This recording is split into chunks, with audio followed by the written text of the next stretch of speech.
So how long does it really take to build a new construction home? Builders might give you a time frame, but in reality, delays do happen. And if you're not prepared, it can be extremely frustrating. In this video, I'll break down the entire new construction timeline so that way you know what to expect when buying a new construction home.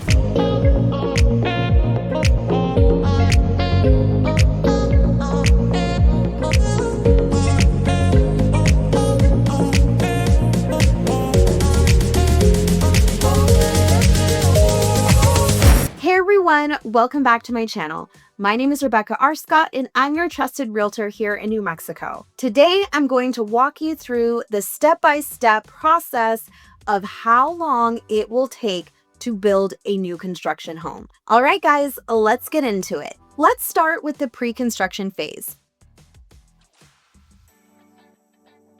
The first step is going to be picking the right lot. This can be quick if you're choosing a standard lot. But when it comes to premium lots like cul-de-sacs, corner lots, lots with larger yards, or lots with views, there might be a wait list.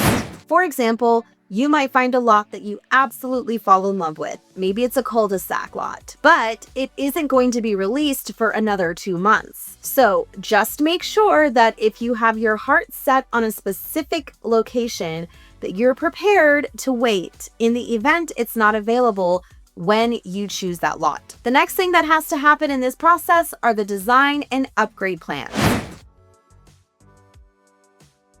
If you're buying a semi-custom home, this is when you're going to visit the design studio. You're going to be able to pick your finishes, your flooring, and all of the upgrades that fit within your budget. Pro tip is to make these selections up front. You don't want to be that buyer that decides to upgrade your kitchen 2 months into the new construction process, therefore delaying the entire process by 4 additional weeks. And this would be because the builder would have to go in and reorder all of the materials. So it's going to be important that you make any of these major decisions first before the construction process starts. Make your decisions, stick with them. That way you don't have any other unexpected delays. This is also why sitting down, planning things out, doing your due diligence, making sure that you actually are organized and you can put all of your ideas together is going to be key. The next thing that you are going to want to make sure that you have ready to go is your loan approval.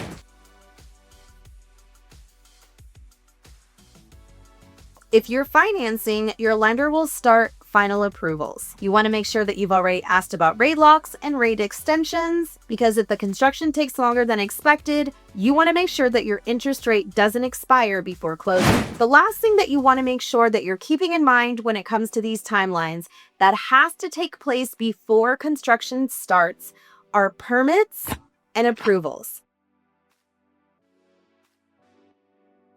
Builders are going to need permits before they can break ground. And this can take anywhere between a few weeks and a few months depending on your location. So those are some things that you're going to want to keep in mind. That's why it is so important that you have everything put together and you don't need to add anything at the last minute. Here are some pro tips to avoid delays. Make sure that you make all of your design selections on time. Changing your mind later can push back the timeline. You want to make sure that you get pre-approved early. In fact, you should get pre-approved before you even start looking at homes. That way, your financing isn't going to slow you down. The last thing that you want to do is check with the builder to find out what their permit timeframes look like. Some cities are just slower than others. So you want to make sure that you have an idea of how long it's going to take them to get that permit, because they can't start building your home until they have that permit. Once the permits are approved, you will start to see actual progress. You're going to at least see some of the dirt moving, at the very least. The next phase is going to be site prep and foundation.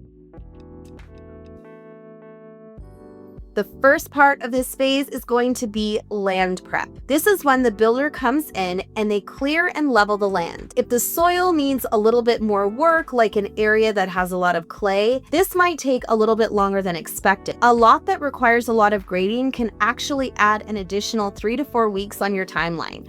So those are things to keep in mind when you're choosing your lot. The next part of this phase is going to be laying down the foundation. If it's a slab foundation, then it's poured in one go. If it's a basement or crawl space, then extra framing will be needed before the concrete is poured. Next will be curing time. The concrete needs to cure for at least a week before the framing can start. Here are some common delays that might take place during this phase of the timeline. One is going to be weather issues. We cannot control what happens and what comes out of the sky, unfortunately. Too much rain, too much snow, or even extreme heat can delay laying down the foundation. The next phase in our timeline will be framing and putting up the roof. Now, this is when the home starts taking shape. So let's talk about the framing part. This is when the walls, the floors, and the roof structure go up. This is also when the windows and doors are going to be installed. This step locks in the house and protects it from the weather and outside elements. And last but not least, we will have our roof installation taking place during this time period. This is when the house becomes essentially weatherproof,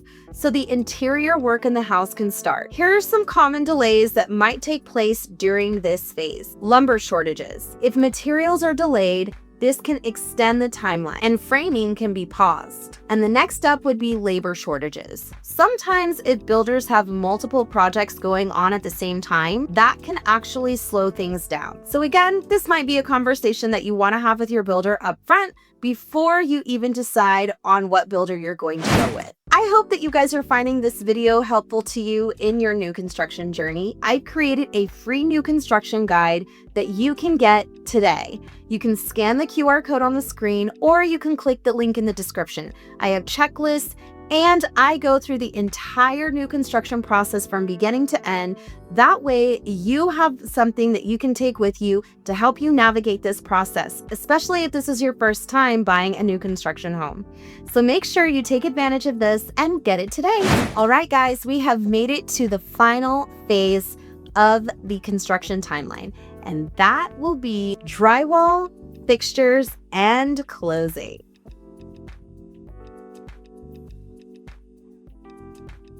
This stage is when the home is finally coming together and it starts looking like a finished house. Drywall is up, the walls are painted, and the flooring is installed. But just because it looks move-in ready doesn't mean that it is.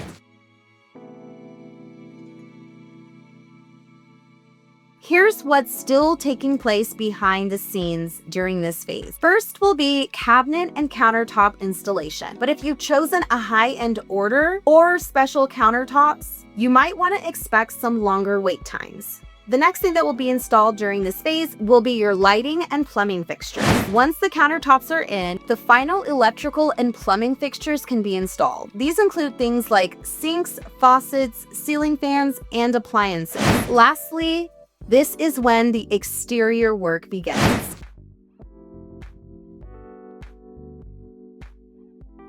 The driveway, landscaping, and any fencing goes in last. If you're buying in the winter, depending on your location and the landscaping that comes with your home, it might be postponed until the spring. So that's something, again, that you might want to find out from your builder ahead of time. A lot of buyers don't realize that exterior concrete, like patios and driveways, can't be poured if it's too cold.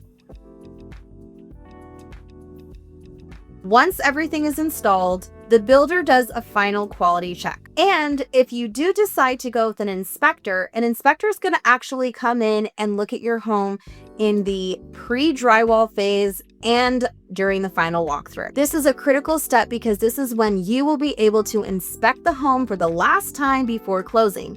So any issues that arise that your inspector finds or that you might find, you want to make sure this is addressed before going to the closing table, so that way the builder can go in and repair or fix those things before moving forward. You want to look for issues like doors not closing, misaligned cabinets, missing hardware, and paint touch-ups. Builders call call this a punch list. This would be a list of all of the final touches that need to be addressed before closing. Some things will be fixed before closing, but other small cosmetic issues may be done after you move in. Here's a pro tip for you. You want to make sure that you are asking the builder upfront what's included in their warranties and if any of these warranties cover post-move-in fixes.